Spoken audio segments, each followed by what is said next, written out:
Hi, I'm Mike. I'm the DM of the Castlevania Ravenloft RPG, and I run that using Fantasy Grounds for some of my friends over the internet. And I didn't start recording sessions for this campaign until session number 4.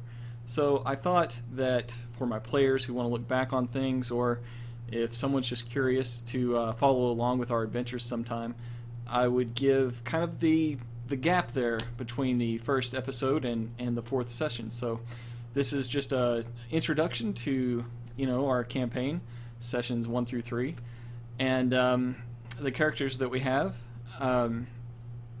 We have Alexandra Belmont. She's a fighter, and she's part of the Belmont clan, adopted into it at a young age. She wields a whip as well as a rapier, not at the same time, but she's a dexterity fighter. And with her is her trusty butler, Mr. Jeeves. He is a rogue, and he is very sticky fingers, very sneaky guy.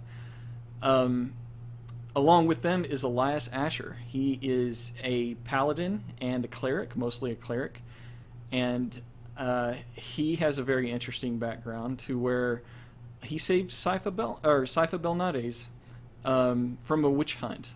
So he's a pretty interesting character, and along with them is Jack Motley, who is also a very interesting character.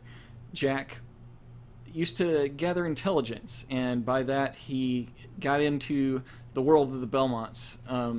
They've used each other's services many times as monster hunters and informants, so he is associated with them that way and is accompanying them along the path of where they've been hunting this vampire who has been leaving a trail of victims, and they're going in behind him trying to clean up the mess as they go and catch up with whoever this vampire is that they are in pursuit of.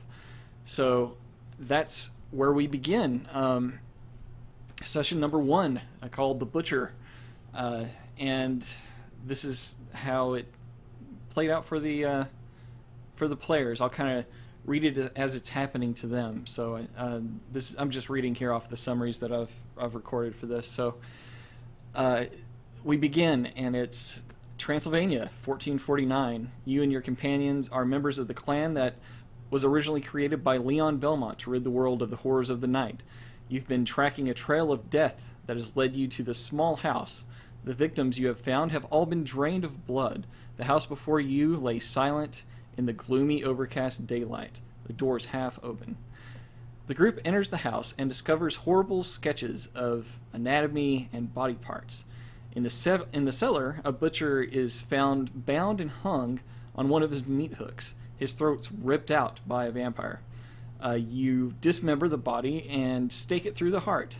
In a false wall, you discover butchered humans with missing heads. A small locked box is opened with a key found in the bedroom. Inside, an intricate drawing of clockwork, 2 toy soldiers, one without a head, and 300 gold coins are found. You sleep here in this small house to seek shelter from the night, only to continue your hunt for the vampire that has done this when the sun rises. You head down a misty road. Black pools of water stand like dark mirrors in and around the muddy roadway. Giant trees loom on both sides of the road, their branches clawing at the mist. The mist takes on unnatural shapes. A figure of mist seems to be watching you, and Jack says, "We are being toyed with." The fog spills out of the forest to swallow up the road behind you. Ahead, jutting from the impenetrable woods on both sides of the road, are high stone buttresses looming gray in the fog. Huge iron gates hang on the stonework. Dew clings with cold tenacity to the rusted bars. 2 headless statues of armed guardians flank the gate, their heads now lying among the weeds at their feet. They greet you only with silence. Towering trees whose tops are lost in the heavy gray mist block out all but a death gray light. The tree trunks are unnaturally close to one another, and the woods have the silence of a forgotten grave, yet exude the feeling of an unvoiced scream. One of the trees beyond the tree line looks to have some kind of resemblance to a face. When you investigate, the howls of the wolves force you to either stay and let them come, or you can move further down the road. You continue down the path, which is certainly the safer option, as more and more howls added their voice to the chorus of the wolves. You approach a village. The streets are choked with mist, limiting visibility to a few dozen feet. The buildings here on the edge of town look abandoned, barricaded, or are burning. You hear screams in the distance. A cart carrying some barrels lies overturned, with a felled beast in the intersection of two roads. To the right of the cart leers a skeleton holding a bone in hand, ready to throw. After battling a skeleton that jumps out of the windows and throws bones and barrels at the intersection, after battling all this, the street grows calm, though deeper in the village you hear more chaos. And that wrapped up our first session. So this is Curse of Strahd 5th edition D&D, and I was new to 5th edition when I started this, as were I think all of my players. A few of us are familiar with 3.5. So I'm taking the best of Castlevania and mashing it with Ravenloft. So Ravenloft has been one of my favorite campaign settings, and of course Castlevania is one of, well, if not my most favorite video game. I like just so much about the two, and if you go back and you look at the art, the box art for the original Ravenloft campaign, the I6 campaign, and then you go and you look at the artwork for Simon's Quest, Castlevania 2 on the NES. The Konami, whoever their artist was, directly ripped off that artwork. So it seems like just from the very beginning of both, these two franchises were destined to meet. And I'm sure I'm not the only person who's ever tried to mash these two up. In fact, I've done it twice in the past myself. I ran 3.5 edition Expedition to Castle Ravenloft, and I added some flavor in there for some Castlevania 2. I've done that twice. Very fun. But as we continue, the second session I called Count Strahd von Zarovich. Ahead, a horse lies bleeding in the street, and its entrails feeding a small troop of zombies. The horse isn't quite dead yet, so Alexandra ends its suffering. Villagers run in panic as skeletons and zombies terrorize this intersection. They call to you for help with horrified faces as they try to escape. After a hard-won fight, you look for shelter. Above a gaping doorway, a sign hangs precariously askew, proclaiming this to be the Blood on the Vine Tavern. 3 Vistani women, Alenki, Mirabelle, and Sorvina, welcome you in and have Ark pour you glasses of wine.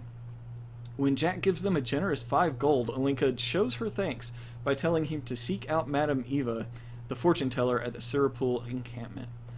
The street inclines, slowly lifting you above the thinning fog. On the horizon, you see the dark-spired silhouette of a giant castle. Against the swiftly moving clouds, you watch a great winged beast in the distance fly across the sky. A terrible roar rips through the village. What looks like some kind of dragon circles back and is now heading in your direction. Elias is stricken with fear as a flame-breathing dragon a flame-breathing dragon had haunted his nightmares. So seeing this dragon breathing fire has sent him into a panic. The wyvern smells his fear and draws closer for a kill. This is a fatal mistake, however, as it brings it low enough for everyone to attack, and Elias gets the last laugh as he conquers his fears and slays the wyvern himself, dealing the final blow to it. Alexandra congratulates Elias and, says that he's done his family proud and that he's overcome something personal here. Claps a hand on his shoulder reassuringly, and he only tells her, "If you only knew, Alexandra, thank you." Onward down the street to the south, you see something odd fly down from the sky and land, but it's too far to tell what it is. You approach a weary-looking mansion in the south end of this village. Black as coal and burning like embers is a dark horse with fiery mane that stands in front of the mansion. This nightmare's rider, who is dressed as royalty, climbs effortlessly into the saddle. He looks scornfully down at a man who has just dispatched a zombie, and he says, "You will find Lisa and bring her to me. Do not fail me as your father has Ismark the Lesser, or your blood will be the first she shall drink." Strahd flies away on his nightmare, giving you a little regard. Alexandra exclaimed out to him, "You fiend, how could you?" She calls after the figure on the horse before frowning and turning to the man who felled the zombie. A weary-looking mansion squats behind a rusting iron fence. The iron gates are twisted and torn. The right gate lies cast aside, while the left swings lazily in the wind. The stuttering squeal and clang of the gate repeats with mindless precision. Weeds choke the grounds and press with menace upon the house itself. Yet, against the walls, the growth has been trampled down to create a path all about the domain.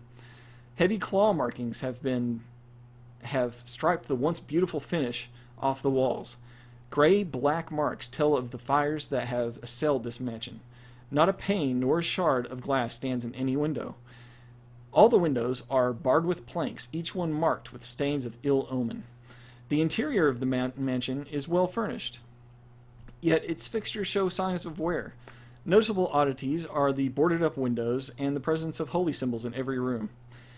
Ismark explains his sister Lisa is missing, and how innocence and beauty in Barovia comes with the curse of fear from gaining Strahd von Zarovich's attention. He tells everyone that the land of Barovia is now your prison, as it is Strahd's. He stakes his father's corpse through the heart, and the next morning you all assist in taking the body north to the church in the village of Barovia. Atop a slight rise, against the roots of the pillar stone that supports Castle Ravenloft, stands a gray, sagging edifice of stone and wood. This church is obviously has weathered the assaults of evil for centuries, and is worn and weary. A bell tower rises towards the back, and a flickering light shines through the holes in the shingled roof. The rafters are strained feebly against their load. The heavy wooden doors of the church are covered with claw marks and scarred by fire. Somewhere behind the closed doors, Jack listens and hears, "Father, I'm starving!" So, in this session, it was quite eventful. So they went to the Blood on the Divine Tavern. They noticed that once they inspected the sign a little bit more, it used to say Blood of the Vine, but someone had marked out the F and of and turned it into an N, so it looked like Blood on the Vine. And inside, they had some good role-playing with the Vistani they met there. They really liked Jack because Jack was very generous with his coin.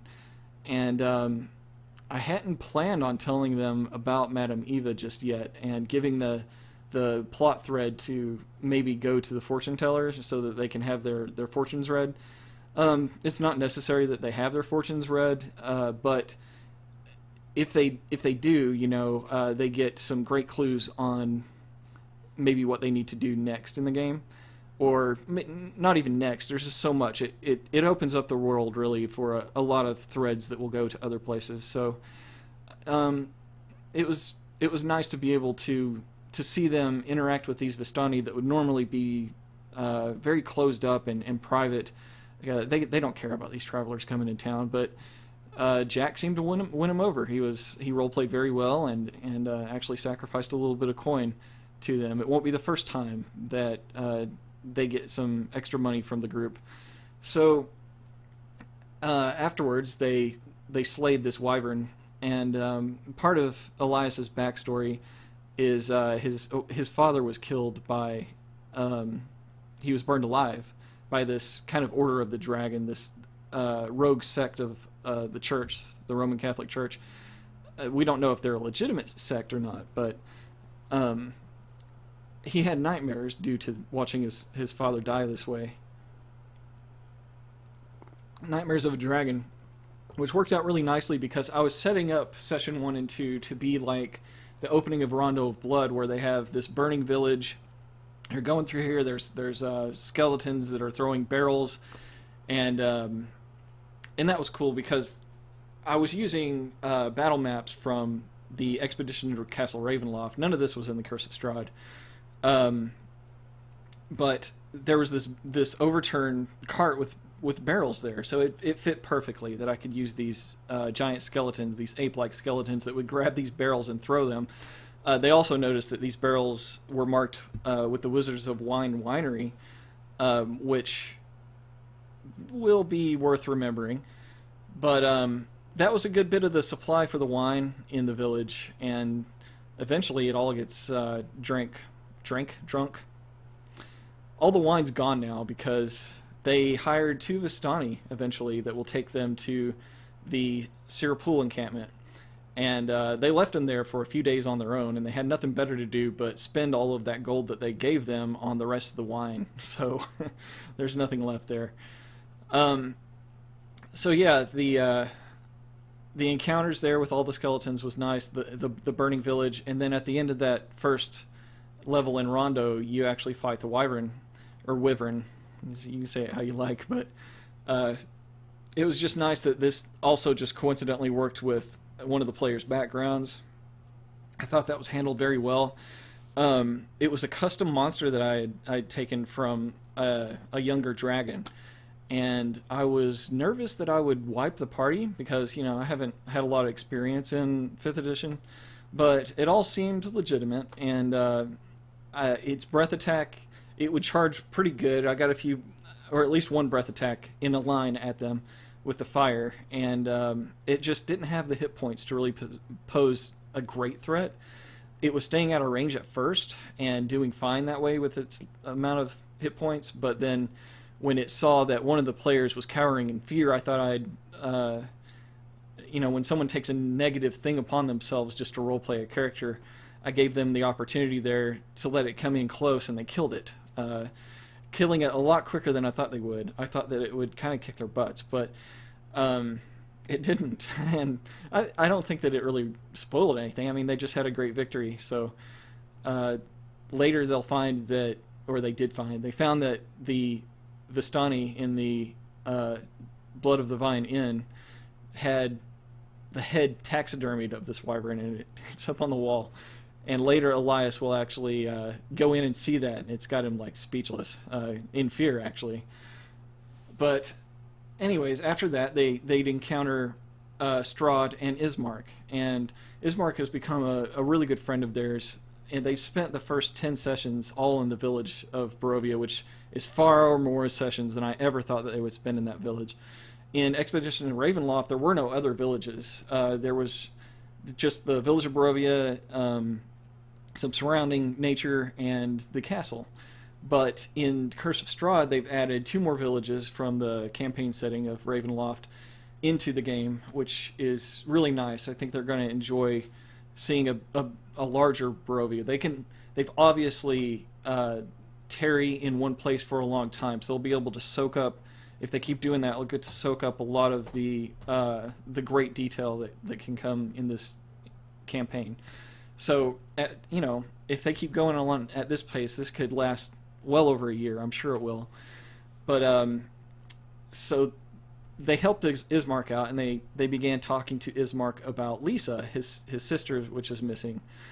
Now, if you're familiar with the real Curse of Strahd or Expedition into Castle Ravenloft, you know that Ismark's sister is someone completely different, and I've completely removed that character from this and replaced her with the main kind of big plot hint that ties everything to Castlevania. So her name is Lisa, and if you're familiar with the Castlevania like official history, then Lisa might spark a bit of imagination on what I intend to do with some of the future plot in this to make it tie the whole Castlevania and Ravenloft stuff together. So Ismark has made a lot of character growth since they've met him due to them, and he makes great waffles. He served him up some waffles once. So he has to stake his father through the heart because Strahd just killed him. Strahd was pissed because he's been wooing Lisa, or attacking her, obsessed with her. He drank her blood once, and he was on his way back to do it again and couldn't find her. So he sent all of these skeletons and stuff to these zombies as well to go through the town, grab the villagers, bring them all out, all the women, herd them up, and he'd look for them. He didn't find her there, so he's pissed, and he kills the burgomaster of the village. So that just leaves Ismark all by his lonesome now, and his sister's gone, his father's dead, and he's alone. His family has kept this village going for as long as it's been there. They've been the burgomasters. So now it looks like his family lineage may end unless he finds a good mate. And I think they may have hooked him up with someone. So we'll see how that goes too. But yeah, Ismark's story's pretty rough because, you know, he just staked his father through the heart. And then he asked them to stay the night, so they got to rest there. And then they took his body to the church. And when they get to the church, they listen inside, and Jack was able to hear the "Father, I'm starving!" And that brings us to the third session, which I titled Blood of the Father. Before entering the church, Jack cast illusion so that the door always looks closed even when opened. Mr. Jeeves takes a peek in the window to the right of the entrance. This dirty, lightless room contains a wooden bed with a straw-filled mattress. Mounted above the bed's headboard is a wooden holy symbol. Jack peers through the window on the left, or on the other side, and sees a bedroom with a wooden cross above its bed as well. The church doors open to reveal a 10-foot wide, 20-foot long hall leading to a brightly lit chapel. The hall is unlit. Okay, so the chapel's brightly lit, but the hall is not. The hall is unlit and reeks of mildew. 4 doors, 2 on each side of the hall, lead to adjacent chambers. You can see that the chapel is strewn with debris, and you hear a soft voice from within reciting a prayer. Suddenly, the prayer is blotted out by an inhuman scream that rises from beneath the wooden floor. The chapel is in shambles, with overturned and broken pews littering the dusty floor. Dozens of candles mounted in candlesticks and candelabras light every dusty corner in a fervent attempt to rid the chapel of shadows. At the far end of the church sits a clawed, scarred altar, behind which kneels a priest in soiled vestments. Next to him hangs a long, thick rope that stretches into the bell tower. From beneath the chapel floor, you hear a young man's voice cry out, "Father, I'm starving!" When asked about the screaming below, Father Donovich introduces himself and apologizes for his son Doru, who is locked in the understory. His son was turned into a vampire, and Father Donovich was lucky that his faith was strong enough to make his son flee from the sight of the cross he held. Doru had come back a vampire, and a while after he agreed to accompany a mob of villagers to attack Castle Ravenloft that was led by some wizard. Donovich has been praying for a while for a way to release his son from the unholy state he's in and bring back the young man that he loves so dearly. Ismark explained to Donovich that his father, Koilin Indrovich, the burgomaster, has been murdered by Strahd. They have come to bury the body. Stone slabs, mostly simple square markers in the earth, dot the overgrown grass that grows at the foot of the great crag. Omnipresent mist encircles the cemetery, but seems unwilling to penetrate its heart. After the grave is dug, Koilin Indrovich's body is laid to rest. Once the respects are given, Elias talks with Donovich about his son Doru. With great patience and effort, Elias convinced the priest that the only way to bring peace to Doru was by slaying the monster he had become. One of the graves appears to have been dug up recently, perhaps several times. The stone grave marker reads, Mihail Lactu, father, brother, and husband. A raven perched atop the church lands on Alexandra's arm when beckoned. It seems to be a good omen. The maddened screams of Doru bring attention back to the grim task ahead. Although Donovich and Ismark warned the vampire spawn is not to be taken lightly, they bravely watch these strangers attempt what they believe they can accomplish. Time and neglect have punched holes in the ceiling of this moldy room, which contains a few broken roof shingles amid puddles of water. In one corner, set into the floor, is a heavy wooden trap door held shut with a chain and padlock. A young man's screams of anguish can be heard through the door. Though the key has been lost, with expertly executed skill, Mr. Jeeves picks the lock so swiftly that everyone seems quite impressed. The sounds below halt as the chain is pulled away. The wooden hatch is swollen in place, and after a few yanks reveals the dark pit below. The church's undercroft has rough-hewn walls and a floor made of damp clay and earth. Rotting wooden pillars strain under the weight of the wooden ceiling. Candlelight from the chapel above slips through the cracks, allowing you to glimpse a gaunt shape in the far corner. Alexandra approaches Doru, apologizing for what must be done to end his suffering. He tries to end his hunger his own way, though, and lunges unsuccessfully at her before recoiling back in the corner. Talking with Doru is unsettling as he hisses that he can smell your blood. His father is no longer the priest, but instead the Dark Father Count Strahd von Zarovich, who had sent him here to visit Donovich. Mr. Jeeves speaks with action, firing an arrow into Doru, who seems to stay as far away from everyone as possible. And once Jeeves moves from the stairwell, though, Doru sees his opportunity to escape and rushes swiftly up and out of the church. Unimpeded by a small fire in the doorway that they had set in hopes that it would keep him on the other side of it, Doru jumps through the illusion that Jack had cast at the doors. It looked like the doors were shut, but Doru just pushed right through it anyway, without tripping up or anything. But it was a good idea. Doru looks like he may just escape into the weak daylight that fails to deter him. Then, at that, the crack of a whip is heard, and Alexandra trips the vampire spawn. Scrambling to climb up the walls of the church, Doru meets his fate as everyone gathers around and finishes the task. Once buried, Elias says words to send Doru off with respect. These words bring back a spark of faith to the mourning priest. Although exhausted, Father Donovich has the faintest glimmer of hope back in his eyes that had been absent for so long now. He says that these strangers must be the answers to his prayers for his son. After inspecting the previous suspicious grave that looked like it had been exhumed perhaps multiple times, you discover it is hiding something.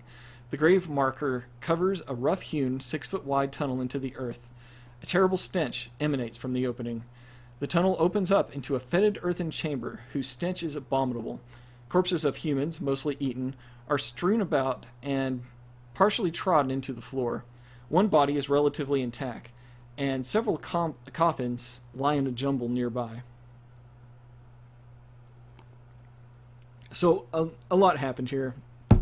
They met Father Donovich, which would continue to be a NPC that they would interact with while they were staying in the village. They didn't know it, but Father Donovich had no intention on letting them do anything to his son. Because there was a priest present, Elias, and he's a great role player, and he tried multiple persuasion checks. I just could not deny him setting Father Donovich to a better path, to show that he wasn't alone and to give him strength through God. So, to where maybe Donovich would have attacked them and joined his son in the fight against them. Instead, they were able to make a great ally that would eventually be able to heal them and help provide them with holy water and other things. So I thought that was great. They did attempt to kind of try to prevent an escape route. So it was good thinking on their part, because the only thing that Donovich wanted, or that Doru wanted to do, was escape. My plans for him was to get out and come back later as a returning villain. So, and I tried to, very unsuccessfully so far, go with increasing highs and lows of victory for them, so that they'll gain a small victory, and then they'll have a small defeat or something horrible will happen, and this will escalate and escalate. And I think that just makes for a good game. So, they're having highs and lows here, but I think they're having more highs than lows, because they're slaying the vampire. I didn't even think they'd be able to kill.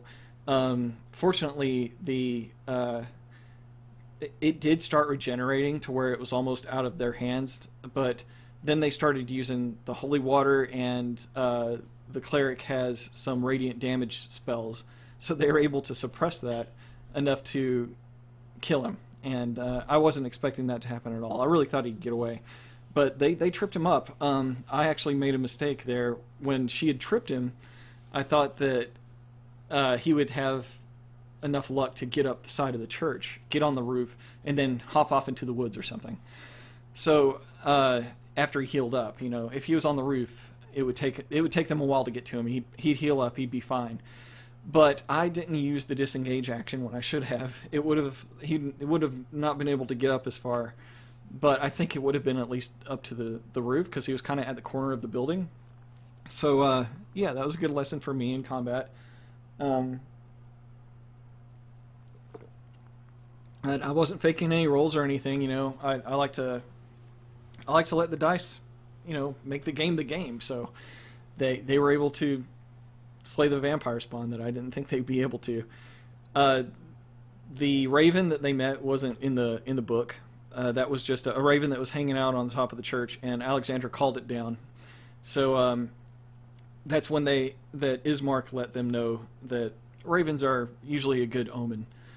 And the ravens made a couple of appearances since. So they have a little feathered friend out there somewhere. When they ask it for some reason if they think that they could fight this vampire, and just as a DM tip, I didn't think they'd be able to do it, so I just made it like squawk and poop, and hopefully like they would take that as a no, but they did it anyway. And Donovich and Ismark, they really were like, are you sure you know what you're doing here? And they insisted. So I think that the old adage of if it has hit points, the players will want to kill it. That's just the way the game seems to go with most people. So this is my cat. God, he likes to join in every game, so if you ever hear him meowing around, this is Lucky. Yeah. He likes to be part of the games as well. So what else did they do? The grave that emanates this horrible stench that they found, that was also not part of the adventure. This was a section out of Expedition to Castle Ravenloft. I took something from that. So later it'll lead to their first big piece of treasure, and that will be in session 4, so you can go check that out. But I think that kind of wraps up everything. We're really enjoying Fantasy Grounds. We have the player's handbook now, but we should have had it when we created all the characters because it makes it a lot easier. We love Fantasy Grounds. We like it better than Roll20. That's just my preference. But both are great. There's plenty of ways to play online with your friends nowadays, and I encourage you to start some games. You know, there's lots of people that want to play, so DMs are in high demand. If you want to watch these videos, and I hope that like maybe some of the things that I do could inspire you to try to do something. Maybe in the future, once we're done with this campaign, and they've finished its climax, or they're done with everything there, maybe I'll restart it. Maybe I'll have them come in as NPCs and stuff, and have some new players. So if this is the first thing you're watching, you actually want to play this game with us later, don't watch any more videos because you'll spoil it, and then I won't let you play if I know that. But I really enjoy my players. They're great role players, all of them. Mr. Jeeves is a bit quiet, but he's still a very interesting character. Jack he's just a very interesting character by himself, and I hope that his backstory comes out through the game more than it will just reading outside of the game. But thanks for listening to this little catch-up.